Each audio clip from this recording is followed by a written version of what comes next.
ભાઈ, ખાસ તો તમે ધારાસભ્ય બન્યા લગભગ 36 મહિના જેવો સમય થઈ ગયો.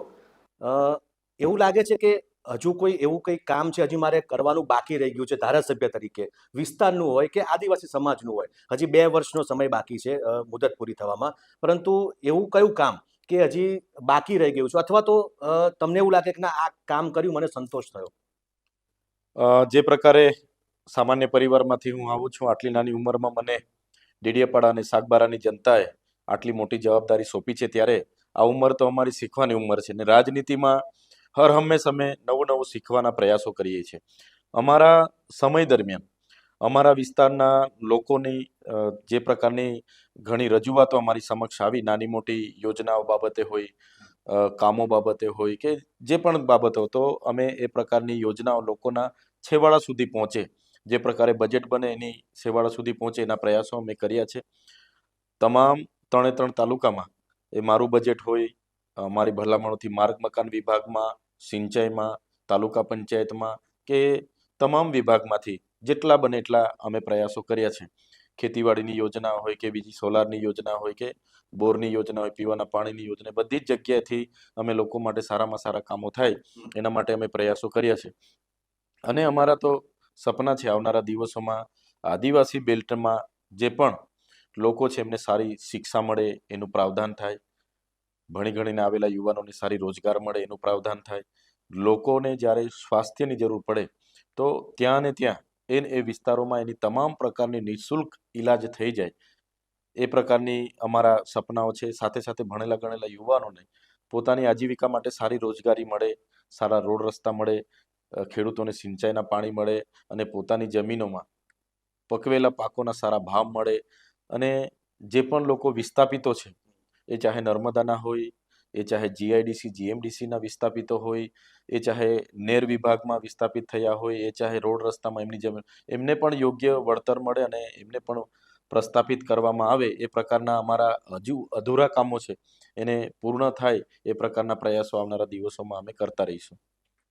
તમે વિપક્ષના ધારાસભ્યો છો, તમારા કામ થાય છે ખરા? મત વિસ્તારના અધિકારીઓ કરે છે ખરા? કારણ કે શાસક પક્ષના ધારાસભ્યોની તો બૂમ છે. હમણાં 5 ધારાસભ્યો લેટર લખ્યો સીએમને કે અમારા કામ થતા નથી. વિપક્ષના ધારાસભ્ય તરીકે તમારા કામ થવામાં ક્યાંય વિલંબ થાય છે ખરો?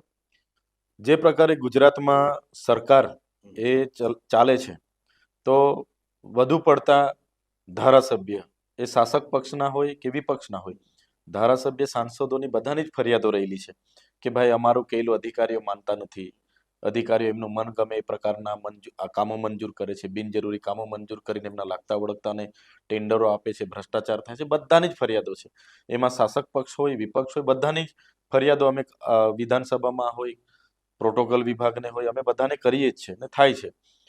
રહી વાત અમારી, તો અમે વિપક્ષના ધારાસભ્ય હોવા છતાં અમે એક વહીવટી અધિકારી તરીકે રાજીનામું આપીને જાહેર જીવનમાં આવેલા છે. એટલે બજેટ જ્યારથી બને છે, દાખલા તરીકે આદિવાસી બજેટ બને છે ને ટ્રાઇબલ સપ્લાનમાંથી એ ગ્રાન્ટ આવે છે, તો એ અમને તમામ યોજનાની અમને ખ્યાલ છે, જાણકારી છે કે ભાઈ આ બજેટની આ રીતના સદર પ્રમાણે આ રીતનું આયોજન થાય ને અમે આયોજન આપીએ છીએ ને મંજૂર કરાવીએ છીએ. ટૂંકમાં તમને ગોળ ગોળ જવાબ ના આપી શકે, ના એનો આપી મતલબ શકે, એ અમે થાય. જાણીએ છીએ એની બિલકુલ. ટેન્ડર પ્રક્રિયા જાણીએ છીએ, એને મંજૂરી કઈ રીતના વહીવટી મંજૂરી, એનું અમલીકરણ કોણ કરી શકે, એ અમે તમામ એસ્ટીમેનોથી માંડીને બધું જ અમે એસવાર ભાવ પ્રમાણે અમે જાણીએ છીએ. એટલે અધિકારીઓ પર આજની તારીખમાં મારા મત વિસ્તારમાં ટીડીઓ, મામલતદાર, એસડીએમ હોય, એમના પર અમે તમામ અમલીકરણ પર સારામાં સારું કામ કરીએ છીએ. આજે પણ તમે ડેડિયાપાડામાં તમે મુખ્યમંત્રી સડક યોજનાની વેબસાઇટ તમે ખોલજો, તમે સોલાર પીએમ કુસુમ યોજના સોલાર યોજનાની વેબસાઇટ ખોલશો, તમે મનરેગા યોજનાની વેબસાઇટ ખોલશો, તમે પીએમ આવાસ યોજનાની વેબસાઇટ ખોલશો, બધું ઓનલાઈન છે.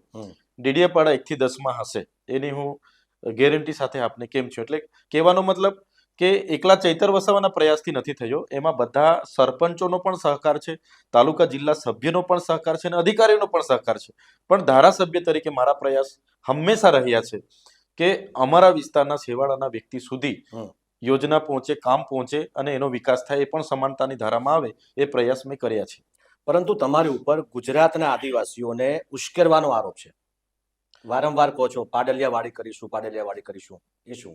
તમે જોયું હશે કે દેશ આઝાદ થયો, હમણાં આપણે 77મો પ્રજાસત્તાક દિવસની ઉજવણી કરી છે. તો જે બંધારણનું નિર્માણ થયું, 1950માં 26મી જાન્યુઆરી. હમ.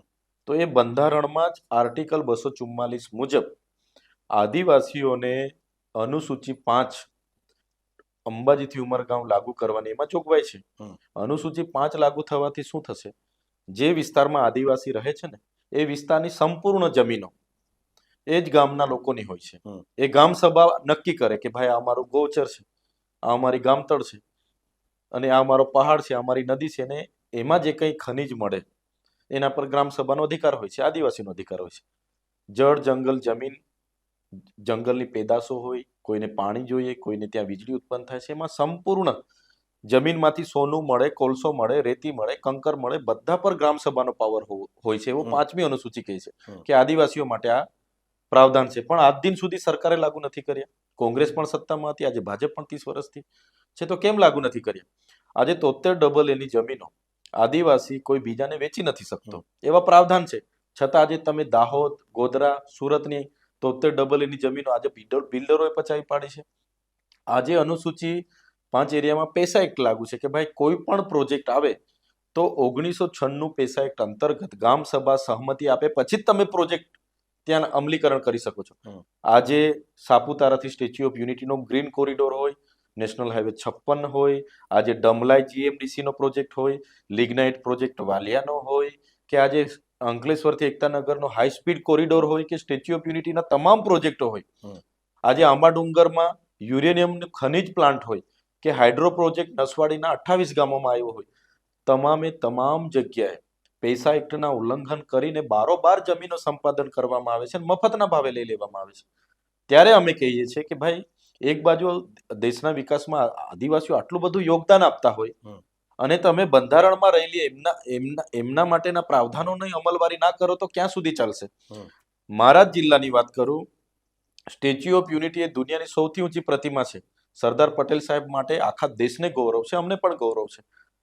તમે ત્યાં દેશનું સૌથી ઊંચી પ્રતિમા બનાવી છે. મારા જિલ્લામાં આજની તારીખે 505 શિક્ષકોની જગ્યા ખાલી છે. આજની તારીખે 181 શાળાના મકાનો નથી. આજની તારીખે મારા મત વિસ્તારમાં, મારા ડેડિયાપાડામાં 93 કેન્દ્ર પર આંગણવાડીના મકાનો નથી.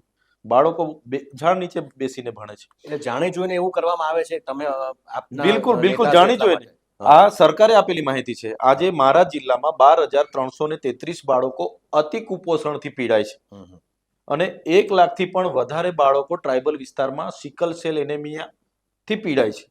તો આ સરકારની જવાબદારી નથી? આજે નર્મદામાં તમે ગામો વિસ્થાપિત કર્યા, એ ગામો કરજણમાં વિસ્થાપિત કર્યા, ઉકાઈમાં વિસ્થાપિત કર્યા. નર્મદા, કરજણ અને ઉકાઈનું તમે કમાન્ડ એરિયા નક્કી કરો છો, એમાં આદિવાસીને કેમ બાદબાકી કરી છે? પાણી તમે કચ્છ લઈ જાઓ 500 કિલોમીટર, અમે કે કાશ્મીર લઈ જાઓ, અમને કોઈ વાંધો નથી, પાણી છે લઈ જાઓ, પણ તમને આદિવાસીઓ કમાન્ડ વિસ્તાર કેમ તમે છોડી દઈ દો? એને પણ લો ને, પહેલો હક તો એમનો અમારો બને છે ને, એ કેમ તમે કરતા નથી? એટલે આવી ઘણી બાબતો છે. બંધારણીય અધિકારો નથી અમને મળ્યા, સામાજિક રીતે અમારા પ્રાવધાનો છે, અમારા છૂટાછેડા, અમારા વારસાઈ ધારો, અમારો લગ્ન ધારો, અમારો દત્તક પ્રથા, બધા જ અમારા સામાજિક પ્રાવધાનો છે. અમને અલગ પ્રાવધાનો આર્ટિકલ 366 અંતર્ગત સંવિધાનમાં પ્રાવધાનો મળ્યા છે, એનું કોઈ અમલવારી થતી નથી. આજે અમને અનામત મળ્યું છે આર્ટિકલ 335 અંતર્ગત, શૈક્ષણિક અનામત મળ્યું છે, એની અમલવારી થતી નથી. માત્ર કેવા પૂરતું થાય છે. ત્યારે અમે સરકારને કહીએ છીએ કે ભાઈ આદિવાસીઓને સંવિધાનિક પ્રાવધાનો મળ્યા છે તો કરો, એની તો અમલવારી થવી જોઈએ. એટલે નથી થતી. એટલે અમે લોકોને જાગૃત કરીએ છીએ. લોકો જાગૃત થઈ રહેલા છે ને હવે એક થઈને અવાજ ઉઠાવે છે. શિક્ષણ માંગે છે, રોજગારી માંગે છે, આરોગ્યની સુવિધાઓ માંગે છે. એટલે વર્ષોથી રાજ કરનારા ભાજપ અને કોંગ્રેસના મનમાં એવું હતું કે ત્રીજો મોરચો ચાલવાનો નથી. આજે ચૈતરભાઈ અને આમ આદમી પાર્ટી ટ્રાઇબલમાં ચાલે છે. એટલે હવે આ લોકો શું કહેવા લાગ્યા? આ લોકોને ગેરમાર્ગે દોરે છે. તમે વિચાર કરો, એક બાજુ નરેન્દ્રભાઈ મોદીનો પ્રોગ્રામ હોય, સેમ ટાઈમે એનાથી 35 કિલોમીટર પર ચૈતર વસાવાનો પ્રોગ્રામ હોય, અને મોદીજીના પ્રોગ્રામમાં માત્ર 12,000 લોકો ત્યાં ઉપસ્થિત રહે છે અને ચૈતર વસાવાના પ્રોગ્રામમાં 1 લાખ લોકો સ્વયંભૂ આવે છે. મોદીજીના પ્રોગ્રામમાં 54 કરોડ રૂપિયા આદિજાતિના વિકાસના ફંડમાંથી વાપરવામાં આવે છે. ચૈતર વસાવાના પ્રોગ્રામમાં લોકો સ્વયંભૂ 1000 રૂપિયાનું પેટ્રોલ નાખીને, ડીઝલ નાખીને પોતાની ગાડી લઈને આવે, લાખો લોકો. હવે ચૈતર વસાવા 10 લોકોને ગેરમાર્ગે દોરી શકે, લાખ લોકોને તો ગેરમાર્ગે નહીં દોરી શકે ને. એટલે આ બધી વાહિયાત વાતો છે. અર્બન નક્સલવાદ તો ભાજપના લોકોએ કીધું કે ચૈતર વસાવા અર્બન કેમ? બિરસા મુંડાની પ્રતિમા હું ડેડિયાપાડામાં સ્થાપિત કરતો હતો. મનસુખ વસાવા અને ભાજપના લોકોએ મારો ખૂબ વિરોધ કર્યો. કીધું કે આ બિરસા મુંડાની પ્રતિમા સ્થાપશે, અર્બન નક્સલવાદ ફેલાવશે. એ જ પ્રતિમાને ફૂલ અર્પણ કરવા દેશના વડાપ્રધાન આવ્યા. હમણાં તમે 15 તારીખે જે વડાપ્રધાને ફૂલ અર્પણ કર્યા, પ્રતિમા અમે સ્થાપિત કરી છે. અમે જોહાર, સરકાર સામે અમે જોહાર બોલતા હતા, જોહાર. અમે વિરોધ દર્શાવતા હતા. સરકાર સામેનું અમારું સૂત્ર હતું. આજે તો સરકારે અમારા પરથી લઈ લીધું. આજે બધા જે લોકો અમને કહે કે આ જોહારિયા ક્યાંથી આવ્યા, જોહારિયા ક્યાંથી, હવે જોહાર એ લોકો બોલવા લાગ્યા. એટલે મનસુખ વસાવા તો તમને લુખ્ખા કહે છે. એ મનસુખ વસાવા સિનિયર સાંસદ છે અને એક સાંસદ તરીકે તમે કોઈ બંધારણ પદ પરથી કોઈ ધારાસભ્યને આ પ્રકારની ભાષા વાપરો છો, એ એમની બોખલાહટ છે, ડર છે. એમણે જો મારી સામે ડિબેટ કરવું હોય તો એમણે આવવું પડે, મુદ્દાસર ડિબેટ કરવી જોઈએ. ચૈતરભાઈ 36 મહિના મને થયા છે ને 36 વર્ષ મનસુખભાઈને સાંસદમાં થયા છે. 36 વર્ષ એમણે શું કર્યું અને 36 મહિના મેં શું કર્યું એની ડિબેટ કરવા હું તો કેમ છું. મનસુખભાઈ આમંત્રિત કરે તો હું પધારવા તૈયાર છું. બિલકુલ. મને લુખ્ખા કહેવાથી કઈ લોકોનો ઉદ્ધાર નથી થવાનો. મારો કહેવાનો મતલબ એ છે કે આમ આદિવાસી એકતાની વાતો થતી હોય ત્યારે તમે હોય કે મનસુખભાઈ હોય, સામ સામે આક્ષેપ પ્રત્યાક્ષેપ કરીને કરો તો આમાં એકતા ક્યાં રહી આદિવાસી સમાજની? પાટીદારનું કોઈ આંદોલન થાય છે, પાટીદારના પીટી જાડેજાને એક પાસા થયેલી હમણાં 4 મહિના પહેલા. આખા પાટીદારના તમામ પક્ષના નેતાઓએ ઉમિયાધામમાં મીટિંગ કરી અને સરકારને કીધું કે આ મારા આગેવાન છે, ભલે કોઈ પણ સંગઠન અને પાર્ટીના હશે, છોડાવો. 6 દિવસમાં સરકારને છોડવું પડ્યું. હમણાં ઠાકોર સમાજના મંચ પર તમે જોયા હશો, ગેનીબેન થી માંડીને અલ્પેશ ઠાકોર થી માંડીને બધા જ પક્ષના, તમામ પક્ષના, બિલકુલ. રબારી સમાજનું સંમેલન મળ્યું, બધા જ સમાજના સંમેલનો મળ્યા, બધા જ પક્ષના લોકો છે. આદિવાસી સમાજમાં જેટલા પણ સાંસદો હોય, ધારાસભ્યો, અત્યાર સુધી બસ આદિવાસી સમાજને ગેરમાર્ગે દોરીને મતબેંક તરીકે ઉપયોગ કર્યો છે. આજે ચૈતર વસાવાને માનો કોઈ કેસ થાય ને તો મારા વિરોધમાં સૌથી પહેલા સ્ટેટમેન્ટો કોના આવે? આદિવાસી સમાજના સાંસદોના જ આવે કે આને છોડતા નહીં ભાઈ, આને છોડતા નહીં, તમે આને છે ને 2 વર્ષ 3 વર્ષ રાખો. કેટલી ફસાવા માટે અમારા જ નેતાઓ અમારી પાછળ પડ્યા છે, અમારા ટાટિયા ખેંચવા માટે. એટલે અમારા નેતાઓએ બધાએ બીજા સમાજના લોકો પરથી શીખવું જોઈએ. એ નથી શીખતા, નથી ભેગા થતા, એટલા માટે જ આજે અમારો સમાજ દુઃખી છે. હું સ્પષ્ટ કેમ છું, આદિવાસી સમાજ આજે દુઃખી છે, એના સૌથી જવાબદાર કોઈ હોય તો એ અમારા જેવા ચૂંટાયેલા ધારાસભ્ય અને સાંસદોના કારણે સમાજ દુઃખી છે. મેં લગભગ 25 વર્ષ પહેલા અમરસિંહ ચૌધરી, જે આપણા ગુજરાતના પૂર્વ મુખ્યમંત્રી હતા, તેમનો એક ઇન્ટરવ્યુ કર્યો હતો. એ વખતે અમરસિંહ ચૌધરી કહેતા હતા કે અમારો આદિવાસી સમાજ ભોળો છે, એને બધા ભૂલવી જાય છે. આજે 25 વર્ષ પછી પણ આ જ સ્થિતિ છે એવું તમને લાગે છે કે ભોળો રહ્યો છે કે ભોળો હવે નથી રહ્યો, તે હવે જાગૃત થઈ ગયો છે? શું લાગે છે? ચોક્કસ આજે પણ આદિવાસી સમાજ એ સંવિધાનિક અધિકારો, સામાજિક અધિકારો જાણકાર નથી. એટલે આજે પણ આદિવાસી સમાજ, યુવા વર્ગ જાગૃત છે, વડીલો હજુ પણ ભોળપણમાં છે. જે અમરસિંહભાઈ ચૌધરી મુખ્યમંત્રી હતા, એમને મુખ્યમંત્રી તરીકે જે સીટ પર લડતા હતા ત્યાં જ એમની સામે અપક્ષ કરવા વાળા કોણ હતા? આદિવાસી જ હતા. બિલકુલ. એમણે અપક્ષ કરીને આ અમરસિંહ ચૌધરીને ચૂંટણીમાં હરાવી દીધા. 2600 મતથી અમરસિંહ ચૌધરી સીએમ હતા, પછી બી હારી ગયા. હરાવવા વાળો કોણ હતો? આદિવાસી જ હતા. ઉભા રાખવા વાળા કોણ હતા? બીજા જેમણે હાથો બનાવ્યા હતા. અને ખેડબ્રહ્મા જે લડીને પાછું એમણે વિધાનસભામાં પહોંચવું પડ્યું. એટલે કહેવાનો મતલબ કે આદિવાસી સમાજના નેતાઓ, એમને ડર છે કોઈ યુવાન આગળ જતો રહેશે તો અમે તો મસીહા બનીને બેઠા છે. કોઈ ચૈતર વસાવા જેવો અમારા કરતા વધારે નામના લઈ લેશે, વધારે કામ કરી દેશે તો એટલે પાડી દો. એટલે અમારી પાછળ અમને પાડવા વાળા અમારા જ લોકો છે. એટલા માટે આજે આદિવાસી સમાજ દુઃખી છે. તમારી સામે કેસ પણ થયા, તમારે જેલમાં પણ રહેવું પડ્યું. આ શું રાજકીય કિન્નાખોરી જ હતી કે બીજું કંઈ હતું કે તમારો આવેશમાં તમે પગલું ભર્યું હતું? હું આવેશમાં કેમ બોલું છું? જે લીગલી હોય છે એના માટે બોલું છું. હું ગ્રાઉન્ડ પર રેમ છું. હું ક્યારે ઘર પર બેસીને કોઈ આદેશો કે સૂચનાઓ કરતો નથી. જ્યાં પણ કોઈ મુવમેન્ટ કરવાની હોય, ગ્રાઉન્ડ પર જઈને લોકો સાથે રહીને અને રજૂઆત કરું છું. એ કલેક્ટર હોય, પોલીસ ખાતું હોય, બધા સાથે. અને સિસ્ટમિક રીતે હું જે જાણું છું એ પ્રકારે સાચી વાત હું કરું છું. કેટલાકને નથી ગમતું એટલે ત્યારે અમારા પર એફઆઈઆર થાય છે. હવે તમે વિચાર કરો, મારા પર તો કોઈ એક એફઆઈઆર પણ નહોતી. હું સીધો સાધો વિસ્તરણ અધિકારી, ખેતીવાડી અધિકારી હતો, સરકારી અધિકારી હતો. મારી સાથેના લોકો આજે ટીડીઓ છે. મારું ઘર પરિવાર, મારા બાળકો બધા જ ખૂબ સારી રીતે ચાલતું હતું. એગ્રી બિઝનેસ સેન્ટરો મારા બે ચાલતા હતા. તો હું એ પરિવારમાં આજે પણ સુખી હતો. મારી હાથેના બધા લોકો ટીડીઓ છે. મારે નોકરી જ કરીને શાંતિથી, પણ મેં જોયું કે આદિવાસી સમાજ સાથે આ લોકો ચૂંટાયેલા નેતાઓ અ, દગો કરી રહ્યા છે. હમ. ગ્રાન્ટ એમના લાગતા વળગતા વાપરે છે, પોતે માલામાલ થાય છે અને સમાજ સુધી પહોંચતું નથી. મારે રાજનીતિમાં જઈને લોકોની સેવા કરવી જોઈએ. અને હું રાજનીતિમાં જેવો જાહેર જીવનમાં આવ્યો ને એટલે 19 એફઆઈઆરો મારા પર થઈ છે. હમ. 19 એફઆઈઆરો થઈ ને 7 વખત મને જેલમાં નાખ્યો છે આ લોકોએ. એક વખત પાસા પણ કર્યા છે મને. રાજકોટ જેલમાં 94 દિવસ મને 2019ની લોકસભામાં રાખ્યું છે. 2023માં મારા પરિવારને 90 દિવસ સુધી રાખ્યો, મને 50 દિવસ સુધી જેલમાં રાખ્યો. અને જ્યારે લોકસભાની ચૂંટણી લડતો હતો ત્યારે મને નર્મદા જિલ્લામાંથી તડીપાર કરવામાં આવ્યો. ભરૂચમાં મારે 10 વાગ્યા પછી ભરૂચ છોડી દેવાનો હમ. એવો હુકમ કરવામાં આવ્યો. આજે પણ જે લોકોએ મને ધારાસભ્ય બનાવ્યો, જ્યાં મારી ઓફિસ છે, મારું ઘર છે, મારું ગામ છે, મારો પરિવાર છે, જ્યાં લોકોની મારી સેવા કરવાની, એમના સુખ દુઃખમાં મારે ઊભા રહેવાનું હોય, ત્યાં મને આજે જવા દેવામાં નથી આવતો. હમ.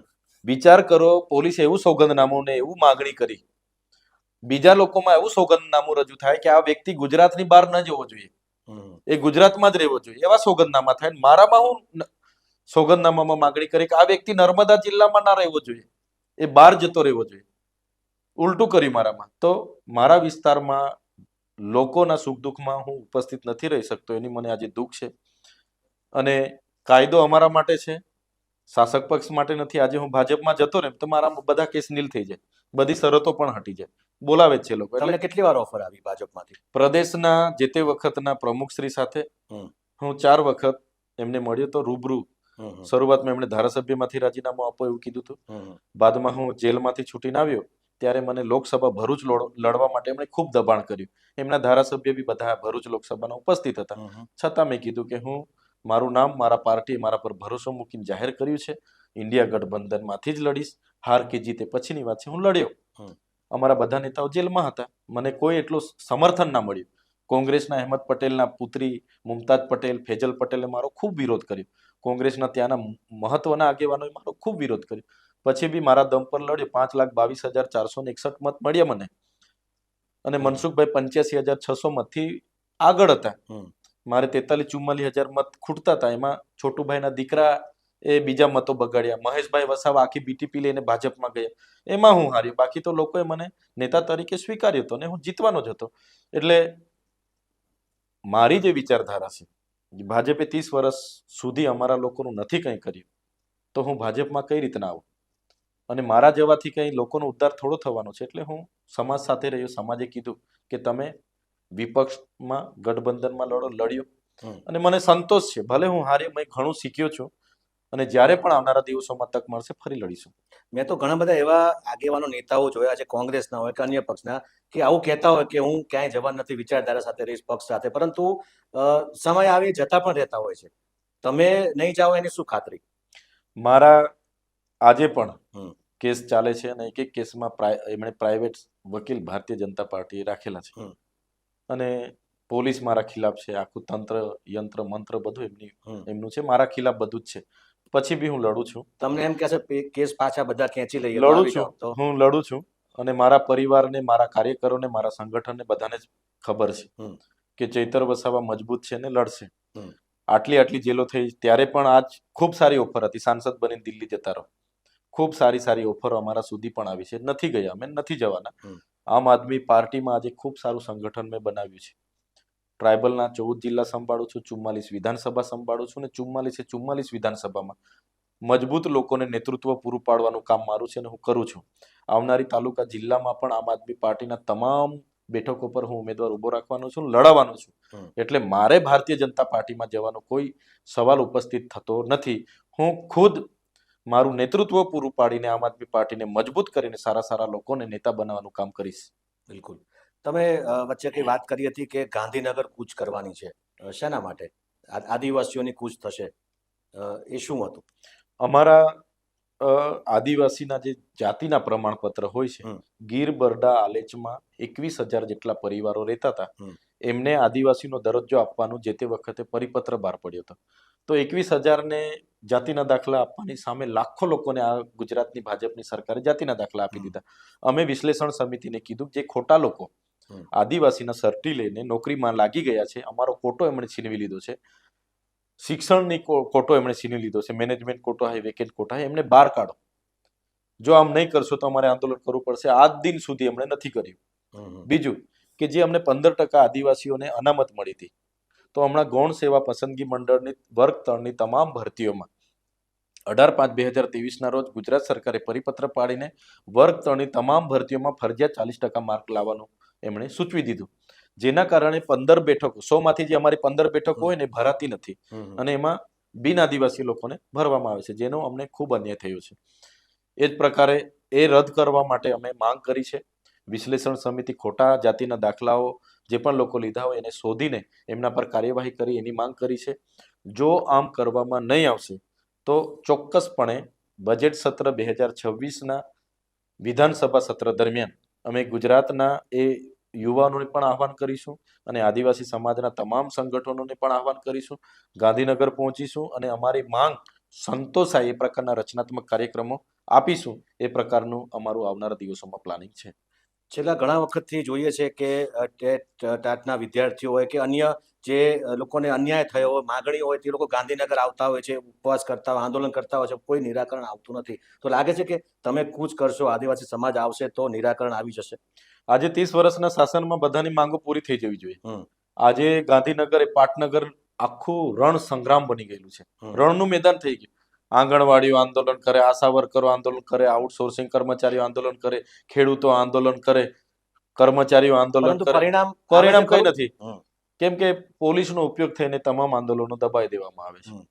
તો જે પણ લોકો આંદોલન કરે, ગઈ વખતે અમે વિદ્યાર્થીઓને લઈ પોસ્ટ મેટ્રિક શિષ્યવૃત્તિ માટે વિધાનસભાનો ઘેરાવો કર્યો હતો ને એનું પરિણામ અમને મળ્યું છે. સરકારે ઝૂકવું પડ્યું. જે પરિપત્ર એમણે બહાર પાડ્યો તે ફરી ખેંચવો પડ્યો. 460 કરોડ રૂપિયા તાબડતોડ એમના મંત્રીએ જાહેર કરીને ચૂકવવા પડ્યા.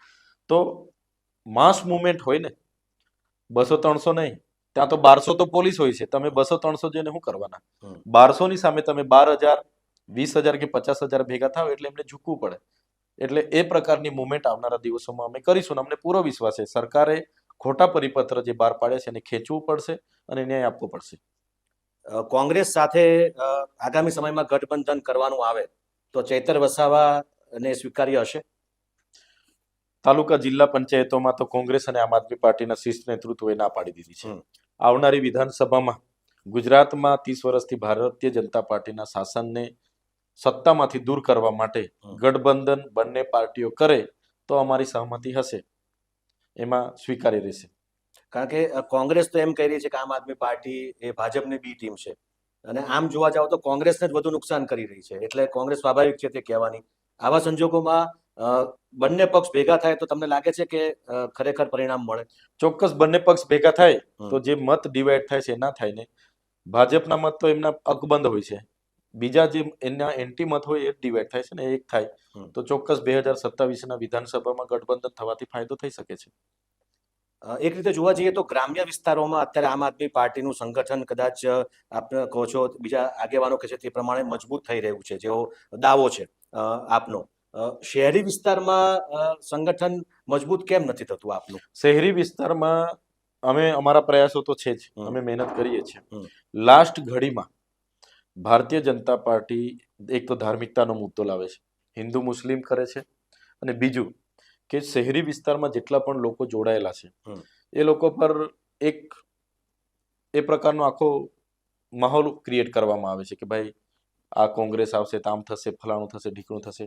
બીજું કે પોલીસ એ તમામ હમણાં તો તમે જો જાણતા હશો આખું પોલીસ ડિપાર્ટમેન્ટ ભારતીય જનતા પાર્ટીના ઈશારે કામ કરે છે. આઈપીએસ અધિકારીઓ ખાસ કોઈ પણ આગેવાન અમારા તૈયાર થાય છે એને એમના કારખાને રેડ પાડવામાં આવે, એમના દુકાને રેડ પાડવામાં આવે, એમના ઘરેથી કોઈ નોકરીમાં હોય ત્યાંથી છૂટા કરી દેવામાં આવે, એમને ત્યાં પોલીસ ઇન્કવાયરી કરે, એમના જીબી વાળા ઇન્કવાયરી કરે. એના લીધે લોકો ડરે છે.